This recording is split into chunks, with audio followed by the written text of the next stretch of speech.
Dan waktu itu ditawarin jadi event promotion manager di retail company yang cukup gede lah hitungannya di Indonesia ya.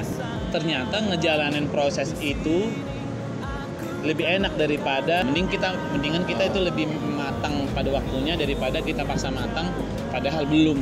Setelah company kami ini udah ratusan tahun ya umurnya ya kurang lebih 149 tahun itu umurnya. Kalau aku menjadi orang Indonesia pertama di posisi entertain itu. Nah, jadi setelah 149 tahun company ini ada, barulah aku orang Indonesia satu-satunya yang menjabat di bagian ini, di bidang entertainment ini. Jadi nggak pernah ada orang Indonesia seumur umur. Karena setelah aku tahu di kapal ini lebih menjanjikan dari segi karir dan finansial dan semuanya, kenapa nggak aku langsung kerja di kapal aja? Per kontrak itu bisa mencapai 150 juta. Oh.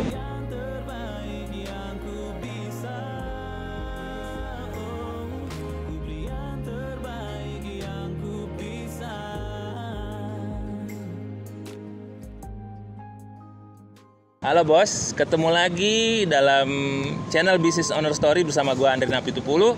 Sekarang di sebelah gue ada tamu yang sangat spesial, teman lama gue juga. Dia seorang artis juga, pelaut juga, terus MC juga. Wah banyak banget pokoknya. Nah sekarang kesempatan yang berharga ini gue pengen banyak tahu tentang beliau nih, apa-apaan aja sih yang udah dia kerjakan selama hidup dia gitu. Sampai akhirnya di umur yang sekarang ini dia sudah bisa menikmati apa yang lo cita-citakan lah, kurang lebih gitu lah ya, kurang lebih seperti itu. Oke. Apa kabar, brother? Luar biasa. Mantap. Nah, sebelumnya perkenalin diri dulu dong, ya kan? Nama aku Tommy Rumahorpo, orang Batak juga. Asalnya dari Danau Toba, Sumatera Utara.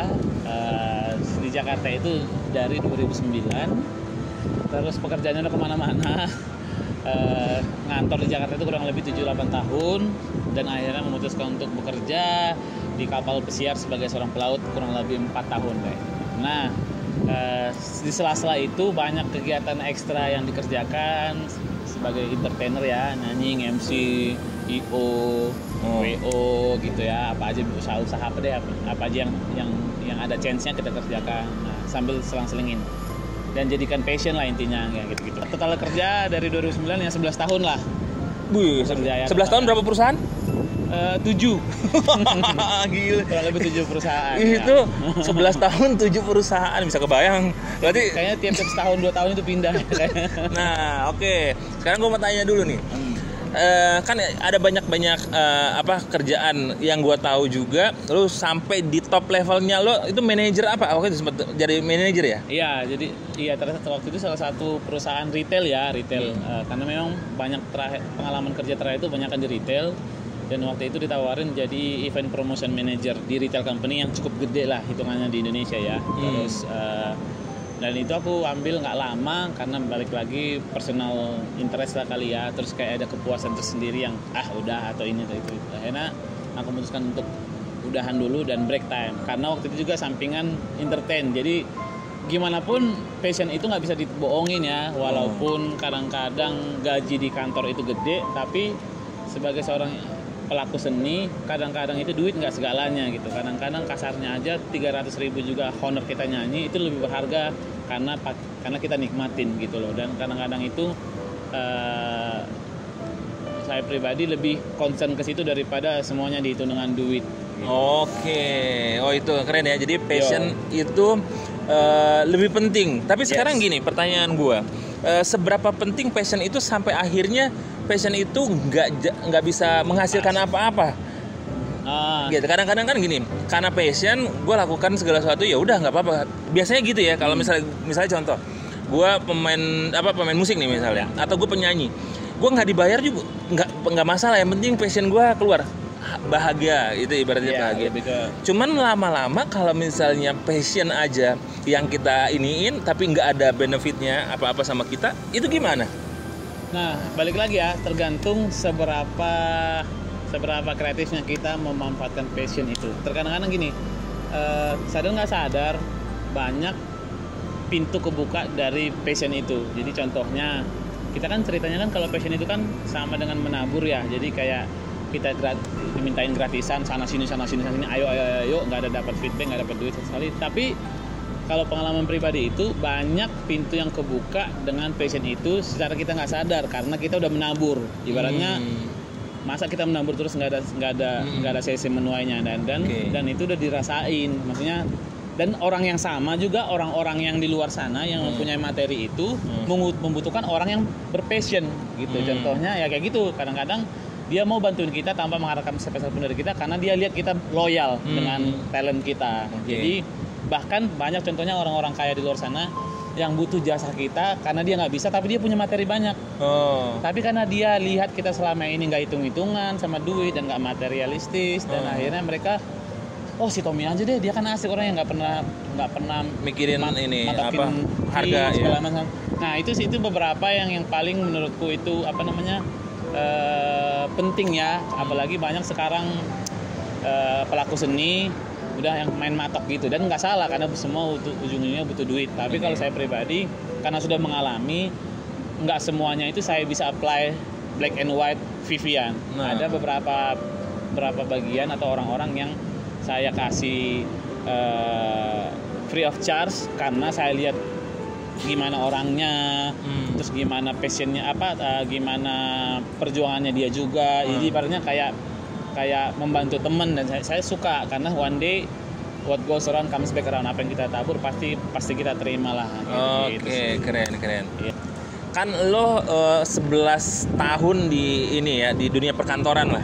Gitu. 11 tahun. Yeah. 7 kantor lo jalanin. Yeah. Gitu. Apa sih yang lo cari di situ gitu? Perjalanan hidup itu bisa mengubah cara pikir kita sambil kita menikmati proses. Nah, kebetulan waktu itu kan masih umur saya kan bekerja dari umur 23 22 ya, ibaratnya bisa dibilang masih mencari jati diri, labil lah ibaratnya, lebih ke ego. Nah waktu itu kan pengen ini sampean, pengen jadi kantoran, pengen kerja di bank, pengen ini pengen itu, dan karena egonya tinggi kita mau ikutin aja tanpa berpikir 2 kali, kasarnya kan kayak gitu. Karena kan kadang-kadang kan dengan ego itu kadang-kadang waras juga nggak bisa mikir waras karena pengen gue pengen bangga diri, pengen dapat ini, pengen dapat ini gitu, tanpa kita mikirin mau jadi apa nextnya gitu. Sampai satu titik itu ada yang membuat kayak sadar sampai kapan kayak gitu. Apa sih yang dicari gitu. Sementara di titik waktu itu saya kayak 2-3 tahun terakhir itu udah mulai nyampe di titik itu dimana kayak ibaratnya nyanyi udah, gaya-gayaan udah, jalan-jalan udah, makan enak udah, kesana kemari udah, kerjaan bagus udah, terus ngapain lagi? Dan sampai kapan gitu? Itu sampai ada satu titik yang namanya mungkin kayak puncak ini kali ya, titik baliknya gitu ya, turnover kalian. Dan di situ baru sadar kalau ternyata ngejalanin proses itu lebih enak daripada, maksudnya mending kita go with the flow daripada kita planning diri sendiri padahal kita belum ready gitu. Mendingan kita itu lebih matang pada waktunya daripada kita paksa matang padahal belum waktunya. Jadi ibaratnya bisa disesalin lah berapa company yang terakhir aku jalan itu, kenapa aku minusnya itu kenapa aku pindah-pindah sementara pekerjaan itu bagus, posisinya bagus.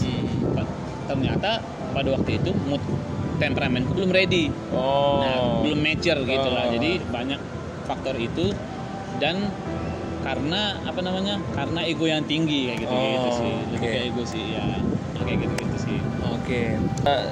Udah sampai manajer ya? Ya.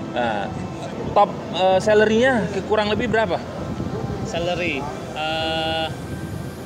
5 tahun lalu itu waktu itu aku sudah mencapai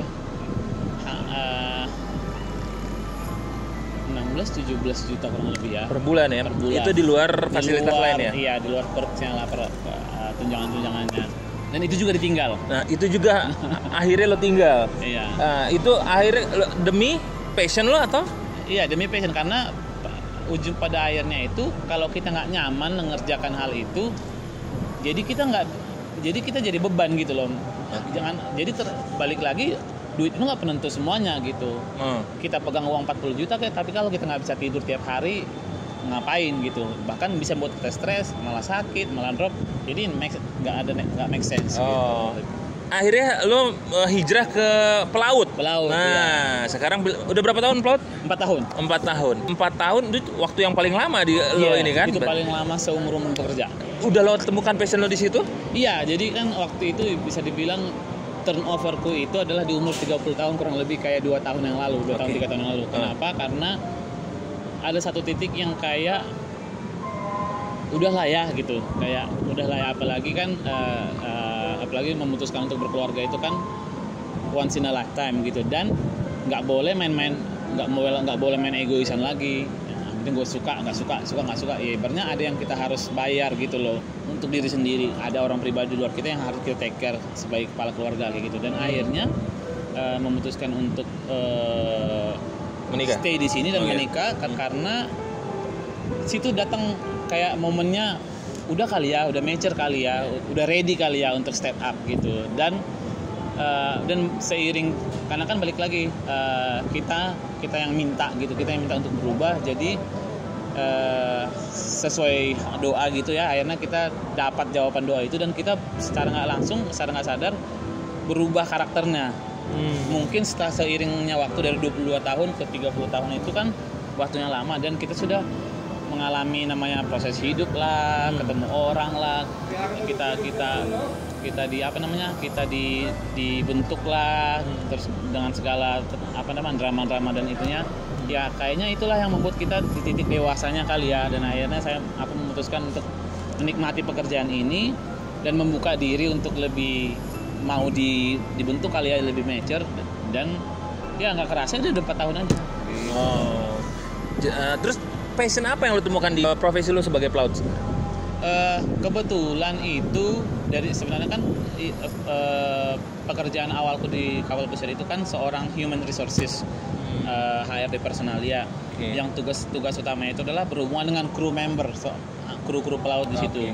Nah, kebetulan juga karakterku itu adalah orang yang social person, dalam artian orang yang suka berinteraksi sama orang, ekstrovert lah ibaratnya kayak gitu, orang yang bersosialisasi. Dan itu sudah, setelah aku nyampe di sana,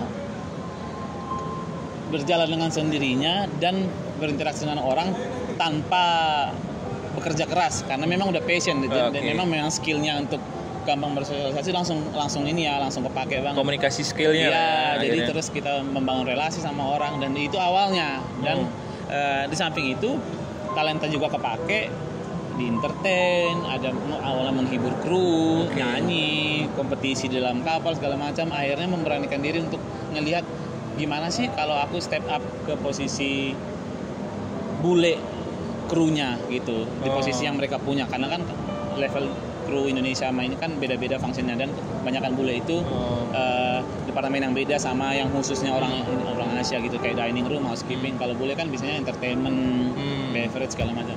Dan akhirnya kebukalah pintu di situ, dan akhirnya boleh nggak sih coba, kayaknya aku bisa deh ngerjain apa yang mereka lakuin gitu kan.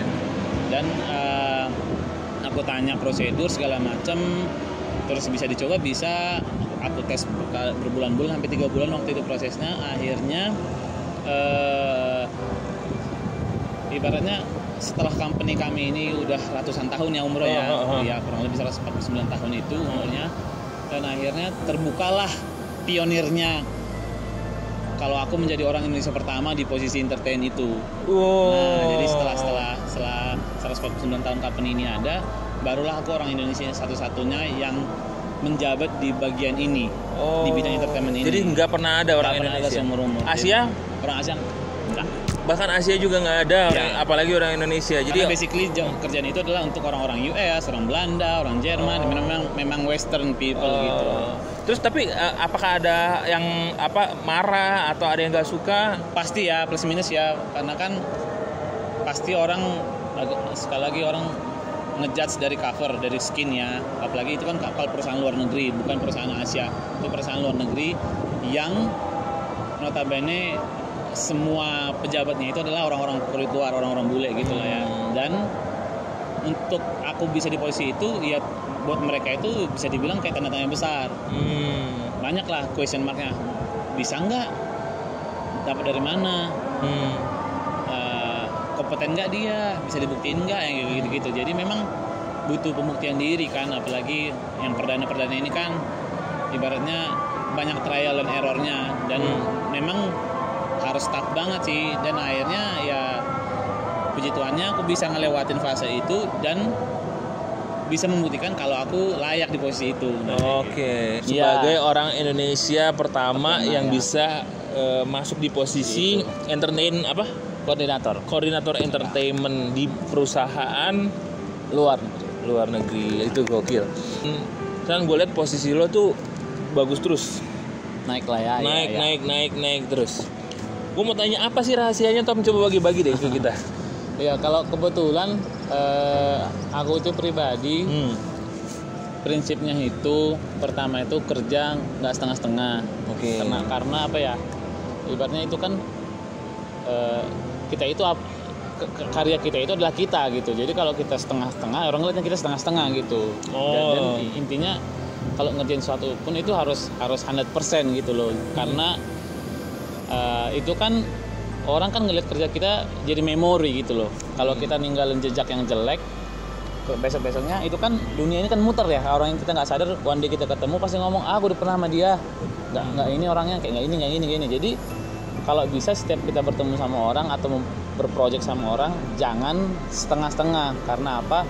Ya karena itu diri kita gitu loh. Ibaratnya kalau kita ninggalin memori yang jelek sama orang, ya itu pasti one day kebawa gitu. Dan kadang-kadang yang kerja keras kita yang 100% di luar sana jadi jelek hanya gara-gara harus sepele itu. Jadi start dari small step, small thing aja, harus benar-benar all out gitu loh. Terus kedua itu jangan hitung-hitungan gitu. Kadang-kadang ya di mana-mana rugi itu ada, di mana-mana minus itu selalu ada. Tapi percaya aja one day semua itu kan kebayar gitu loh. Semua diperhitungkan kok gitu. Cuman nggak semuanya datang langsung instan baliknya. Ya semua ibaratnya kayak nanam padi kan kita butuh waktu gitu. Ibaratnya sama, kita nambur dulu, mungkin nggak ada yang berpenghasilan sampai sekarang, who knows 2 bulan kemudian atau berapa tahun kemudian kita dapat hasilnya yang akhirnya kita baru sadar, oh iya ternyata ya selama ini gue berbuat baik, gue dapat juga akhirnya kayak gitu. Oke. Pokoknya total dan jangan hitung-hitungan. Oke, jadi total kerjakan segala sesuatu dan jangan hitung-hitungan. Yes. Itu kuncinya kalau pengen berhasil. Yes. Jadi kalau lo menganggap lo yang berhasil atau lo beruntung atau apa, Tom? Di posisi kombinasi sih kayaknya. Okay. Kombinasi karena kerja keras lo atau memang karena keberuntungan atau karena yang lain sebagainya? Yang pertama karena aku bisa dibilang kombinasi lah ya. Karena aku juga orang yang pekerja keras. Terus yang kedua itu karena orang lihat aku bekerja keras, jadi aku dihubungkan dengan orang-orang yang punya lingkup yang sama. Jadi ibaratnya kita nggak tahu orang itu baik atau enggak sebelum kita berinteraksi sama dia gitu kan. Nah, satu sisi kadang-kadang karena mereka lihat kita orangnya pure heart dan total, mungkin niatnya mereka yang mau ngeburukin kita berubah karena lihat gimana personality kita. Nah, jadi aku bisa bilang itu gara-gara kita work hard dan beruntung gitu sih. Jadi kombinasi sih ya gitu.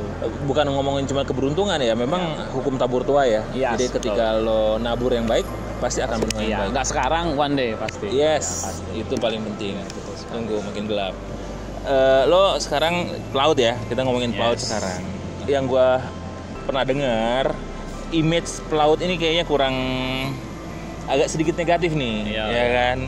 Bener gak sih rumor yang banyak beredar itu kalau pelaut itu negatif gitu loh image-nya? Gimana ya? Benar dibilang benar, nggak dibilang enggak. Benarnya kenapa? Karena memang balik lagi yang pelaut di kapal itu kan bukan cuma orang Indonesia, banyak ya. Dan mungkin buat Indonesia itu pamali ya, maksudnya kalau apa namanya hookup atau apa selingkuh lah segala macam yang kayak di orang-orang. Cuman balik lagi buat orang luar itu biasa, karena kan mereka kan culture-nya berbeda dengan kita. Jadi kita juga nggak bisa nyalahin. Kalau mereka bilang orang pelaut mah pada nggak benar, yang mana dulu gitu. Balik lagi ke orangnya. Ya kalau kita mah balik ke tujuan masing-masing. Kalian ke kapal itu kerja mau ngapain? Mau have fun, mau cari uang, atau mau cari karir, atau mau jalan-jalan. Nah kayak gitu. Balik lagi tergantung yang mana dulu gitu. Nanya orang ya. Dan kita nggak bisa nyamain semua orang kayak gitu ya negatif. Karena memang balik lagi tujuan orang kerja di kapal itu beda-beda gitu. Ada yang buat keluarganya, ada yang buat have fun, ada yang buat pengalaman doang, ada yang buat karir. Jadi ya tergantung orangnya juga. Sama kayak di Jakarta lah, jangan jauh-jauh. Jakarta juga ngantor apakah dia pure kerja atau memang ada sampingan lain dan ya tujuan lain ya kan kayak gitu, sama sih, sama. Iya ya, jadi sebenarnya sama aja kayak ini ya, cuma bedanya kalau memang jelek ya jelek aja, di darat juga jelek, yang di laut juga jelek, sama, cuman beda lapaknya doang, itu di laut, ini di darat gitu. Kalau orangnya nggak benar ya nggak benar aja gitu. Ketika lo memutuskan akhirnya jadi pelaut, apa yang pertama kali dalam benak lo, maksudnya apakah ini bakal sesuai dengan passion lo atau gue coba aja dulu? Iya, itu sih awalnya coba-coba aja ya, karena apa? Karena memang nggak ada background jadi pelaut ya awalnya, karena kan basicnya juga kantoran gitu. Waktu ditawarin juga yakin gitu, merekanya pas nge-hire gitu yakin mau jadi ini gitu, karena memang dari sisi salary juga di bawah pekerja salariku yang ini awalnya. Cuman kan karena aku bilang never try never know, jadi nggak bisa, kalau kita nggak tahu itu bagus atau nggak kalau nggak dijalanin. Dan memang butuh waktu untuk adaptasi ya, apalagi memang kita ini bukan culture-nya yang orang Indonesia tiba-tiba disuruh keluar negeri dan harus bertahan. Waktu itu masih 10 bulan kerja ya, kontrak pertama itu memang berjuang banget gitu untuk dalam banyak hal, menikmati pekerjaan, menikmati kultur di kapal. Karena di kapal itu FYI nggak ada weekend, nggak ada libur kayak kantor Jakarta, jadi Senin sampai Minggu itu kerja terus. Jadi challenge-nya banyak dan itu butuh waktu untuk beradaptasi. Belum lagi temennya itu aja berbulan-bulan, belum lagi kapalnya maksudnya teman lingkungannya cuma itu aja gitu. Jadi benar-benar challenge banget. Minusnya itu belum lagi kita yang nggak terbiasa dengan ombak, jauh dari keluarga, terus nggak ada istirahat kayak Sabtu Minggunya, karena setiap hari itu Selasa Senin gitu ya. Itu sih perjuangannya banyak, dan waktu itu aku sampai 2-3 bulan untuk settling in gitu. Untuk pertama-tama ya ini adaptasi ya. Iya. Akhirnya sekarang udah bisa adaptasi akhirnya. Iya, nggak kerasa udah 4 tahun sih. Apa pernah muntah juga? Waktu itu kebetulan kan kapal pertama aku yang kecil ya, maksudnya hitungannya kelas kecil. Terus kebetulan tripnya itu yang kalau kalian tahu South America itu kan terkenal dengan ombaknya gitu, dan di situ benar-benar ombaknya itu kayak segede-gede rumah. Walaupun kapalnya kita gede, tetap aja kalau samudra luas kan tetap ombaknya nggak beraturan gitu ya, arah anginnya. Jadi itu aku pernah sampai jackpot sampai 5 kali sehari. Waduh. 5 kali sehari. Berarti emang berat juga ya? Sampai disuntik ya. Disuntik. karena posisi yang udah sampai nggak ada tenaga lagi gitu. Oke, pengalaman terburuk lo deh misalnya, yang paling nggak bikin lo enak banget deh. Pernah sekali jam 6 pagi kapal kami ibaratnya kalau di pesawat turbulence, kalau kami itu hilang balancingnya. Jadi mungkin salah satu dari mesin kipas kapal itu berhenti kayaknya ya. Terus ibaratnya tiba-tiba kapal kayak oleng gitu. Mau terbalik? Kebalik. Terus kita kaget karena semuanya berjatuhan gitu kan. Gitu. Dan itu pagi-pagi. Dan itu belum di darat gitu loh, masih di laut. Dan waktu itu kita nggak tahu kan. Terus tiba-tiba kayak beberapa nggak nyampe semenit Kapten mengumumkan lagi ada manuver lah segala macam kayak gitu. Ibaratnya kapal itu kan ada dua mesinnya gitu. Ada biar seimbang balance gitu. Salah satu itu lagi di turn on, ibaratnya kayak refresh gitu, ternyata kayak restart. Dan butuh waktu untuk nge-charge lagi gitu. Jadi sempat miring. Iya, sempat miring. Itu ibaratnya hitungan detik aja udah banyak barang yang hancur gitu. Nah, terus kebayang kalau kayak yang drama-drama Titanic itu lah, nabrak es lah, nabrak ini, terus kapal mati tengah laut segala macam. Belum yang kayak gitu-gitu ya, belum nabrak ikan paus lah segala macam. Pernah juga ya? Pernah juga nabrak ikan paus. Tapi waktu itu ceritanya gara-gara mungkin indikasinya katanya ikan paus udah ibaratnya udah setengah, udah dying gitu ya, udah mau mati gitu. Sekarat. Jadi dia nggak bisa mendeteksi keberadaan kapal. Jadi kayak gitu sih. Harusnya kan ikan jarak jauh udah ada sonar-sonarnya segala macam. Nah waktu itu dia mungkin keadaan sekarat. Jadi kita nabrak. Jadi akhirnya lu pernah lihat ikan pausnya? Iya, waktu itu di salah satu di Alaska ikan paus, tapi maksudnya kayak segede-gede bot gede gitulah, teman itu masih ukuran sedang lah untuk ikan paus. Karena dibanding sama kapal lo yang gede banget. Iya, benar. Kapal lo gede banget. Benar. Ya gitu, mungkin kayak ukuran kayak 25 meter gitulah panjangnya. Wih, gede juga. Gede lah. Iya, 20 meter, sementara kapalnya kan kayak ratusan meter. Oke. Nah, sekarang kita mau tanya lagi nih. Sekarang kan artis juga nih. Iya. Nah, dengar baru keluarin single ya? Iya. Nah, single buat teman-teman yang mau dengar singlenya bisa di mana, Tom? Iya, kebetulan kan lagunya itu baru rilis kemarin itu di radio-radio di Indonesia, terus di online streaming juga kali. Terus kalau mendengarin dia bisa di request di radio, terus segera akan rilis di semua digital platform kayak Joox, Spotify, iTunes, dan teman-temannya. Terus bisa nanti dilihat di YouTube channelku juga. Aku bahkan buat video liriknya. Jadi kadang-kadang orang kan nggak punya akses, kadang-kadang nggak semua orang penikmat digital platform, ada yang pengen suka YouTube. Lagi diprojekin juga, nanti kalau ada video liriknya bisa ditonton. Oh, di YouTube-nya ya. YouTube-nya Brother Tommy apa? Tommy Rumahorbo, THOMMY spasi RUMAHORBO. Tommy Rumahorbo. YouTube-nya di Tommy Rumahorbo. Bisa ditonton, bisa dilihat, bisa di-like, subscribe, jangan lupa, dan tonton single terbarunya. Iya, judulnya apa? Judulnya Terbaik Yang Ku Bisa. Terbaik Yang Ku Bisa. Ya, mantap. ya. Itu ceritain dong sedikit dong. Jadi waktu itu kan baru-baru ini sih kayak beberapa bulan pasca coronavirus. Jadi kan per Maret itu kita sudah berlayar tanpa tamu. Jadi waktu itu kami hanya ada kru aja di seisi kapal itu, dan kita itu berlayar nggak ada tujuannya gitu loh, mau pulang dari mana, naik apa, kemana gitu.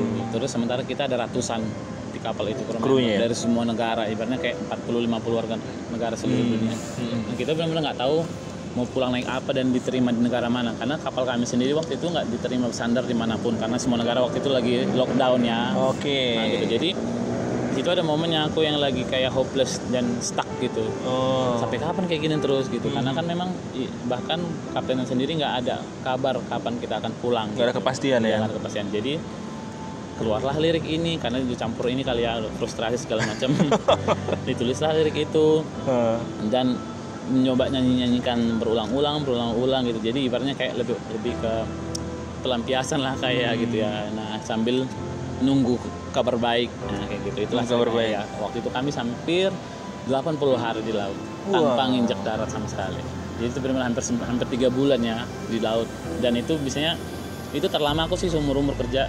Biasanya paling 8-9 hari di laut, besoknya udah nyampe darat. Ini sampai 80 hari nggak bisa nginjakan kaki darat, itu benar-benar kayak nggak tahu lagi rasanya gitu. Dia jalan terus kapalnya atau berhenti kadang-kadang, tapi tengah laut gitu. Oh, karena mungkin hemat bahan bakar juga kali ya. Karena memang nggak tahu juga mau kemana tujuannya. Iya. Karena ketika dia mau menyandar, mau mendekat kan pasti udah harus ada izin segala macam kan. Iya, dan semua kan dibayar gitu, ada sewa perizinan dan segala macam. Oh, terus kalau isi bensin itu gimana itu? Biasanya kapal itu datang ke kapal tanker itu, kapal minyak itu datang ke nyamperin kita. Oh gitu. Ya, jadi kayak antar ship gitu, makanan juga kayak gitu. Oh itu karena COVID atau sebelum gitu? Iya, memang COVID. Kecuali kita di darat ya di darat gitu. Di darat. Ya. Oh. Gitu. Ya kebetulan habis kontrak kemarin Mei 17, jadi ini lagi masa break time. Ya normalnya itu kita break 2 sampai 3 bulan sih. Jadi biasanya masih, ya normal kontraknya. Tergantung ya. Kalau yang dilihat sih informasi terbaru kita baru bisa sailing bersama tamu kalau sudah ada vaksinnya. Jadi ibaratnya jangan cari mati ibaratnya. Oh, berarti harus ketemu vaksinnya dulu ya? Iya, karena kan kita harus pastiin tamu itu sehat. Karena kita kan berinteraksi sama mereka. Jadi kalau satu orang kena, karena kan kapal itu kan muter dia, cuman itu doang. Kalau satu kena, semua pasti kesebar secara nggak langsung. Oh. Gitu. Jadi kita pastiin tamunya fit, kita juga fit. Kedepannya sih, jadi kebetulan kan sekarang juga nggak tahu nih, udah 4 tahun nggak kerja di Jakarta. Maksudnya nggak tahu aktivitas apa yang lagi happening di sini. Jadi kalau aku pribadi sih jalanin apa yang kebuka gitu. Ibaratnya sekarang lagi nyanyi, besok ada event-event, kalau ada panggilan kerja, kalau ada balik ke kapal disuruh naik segera. Jadi ikutin arus aja karena memang semuanya kan kena impactnya tuh, nggak cuma perusahaan kapal pesiar, retail, company FMCG, hotel, semuanya kan kena. Jadi benar-benar orang lagi ngeraba-raba dari awal gitu loh, kayak launching semua. Jadi aku pun nggak bisa expect banyak gitu. Jadi apa yang kebuka kita sikat. Apa ada rencana bisnis? Iya, ada semua bisnis juga ada rencana. Cuman balik lagi karena masih feeling gitu kalau kita jalanin, takutnya kita ada pos kerjaan yang lain yang fix, akhirnya ditinggal ya. Sayang gitu. Sementara kan bisnis itu kan semua butuh modal gitu loh. Jangan nggak hanya kepengen isi aktivitas tapi jadi nggak smart gitu. Oke. Mungkin lu punya tips-tips khusus buat teman-teman yang nonton? Buat kalian semua, teman-teman YouTubers atau yang suka nonton channel ini, pesan aja cuma satu, kerjakan apa yang bisa dikerjakan, dan kalau mau mengerjakannya jangan setengah-setengah, karena percaya aja semuanya dihitung kok, everything count ya. Jadi apa sih namanya, yang penting kita kerjanya pakai hati dan loyal gitu, karena itu adalah diri kita sendiri. Kalau kalian kerja setengah-setengah ya orang image-nya akan taunya kayak gitu.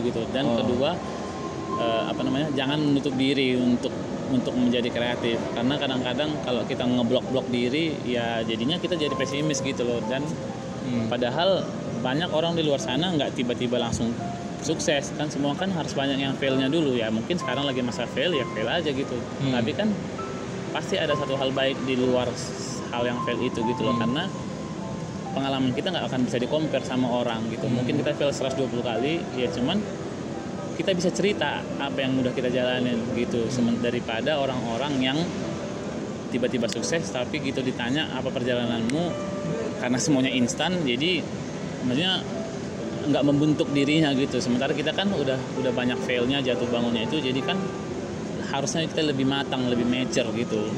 Dan biasanya kalau kayak gitu lebih jadi gitu ya, dan lebih konsisten orangnya biasanya kayak gitu sih. Terus ya itu sih. Terus ketiga, jangan lupakan Tuhanmu, karena ibaratnya sekuat-kuatnya kita, sesmart-smartnya kita juga nggak bisa hidup sendiri, kita butuh Tuhan gitu kan. Kadang-kadang supporter terbesar itu datang dari atas gitu. Bahkan kadang banyak hal yang kita nggak sadar dikasih ke kita tanpa kita minta. Itu saking kerennya Tuhan itu. Jadi don't lose your faith, karena dimanapun kita, kapanpun kita, sekeren apapun kita, setajir apapun kita butuh Tuhan. Woi, mantap. Gitu. Kegagalan terberat atau terbesar lo yang pernah lo rasain itu di mana tuh? Kegagalan terbesarku adalah ketika aku pindah-pindah. Pindah. Ya. Oh, jadi sebenarnya sempat sedikit disesali sebenarnya ya? Iya, karena kan waktu itu kan dalam posisi karena ya masih belum stabil ya. Belum tahu apakah aku seorang entertain, kantoran, bisnismen, IO apa gitu ya. Itu kan karena jalannya kan barengan gitu. Sementara kan ujung-ujungnya kan kita harus ada yang difokusin gitu loh. Jadi kegagalan terbesar lo adalah karena pindah-pindah. Nah, sekarang pertanyaan gue, kalau disuruh milih, lo mau kembali yang kemana? Dari antara semua rentetan pekerjaan lo?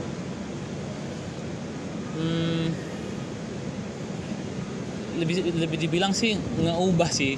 Oke. Nggak dihidup dari yang ini. Maksudnya nggak ngerjain itu semua gitu. Tapi karena setelah aku tahu di kapal ini lebih menjanjikan dari segi karir dan finansial dan semuanya, kenapa nggak aku langsung kerja di kapal aja? Kenapa nggak dari pertama gitu ya?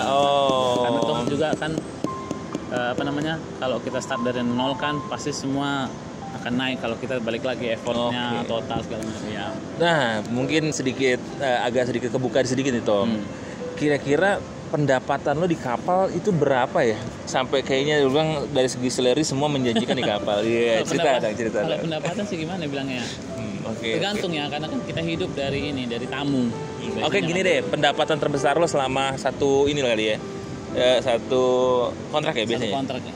Itu balik lagi. Balik lagi. Jadi kan kontrak itu kan beda-beda, ada 4 bulan, ada 6 bulan, 6 bulan. Jadi depends. Cuman kalau di kalau di summary kayak gitu plus minus lah ya. Bisa dibilang kayak per kontrak itu bisa mencapai 150 juta. Berarti kurang lebih satu bulannya dapat 30 juta ya? Kurang lebih lah segitu.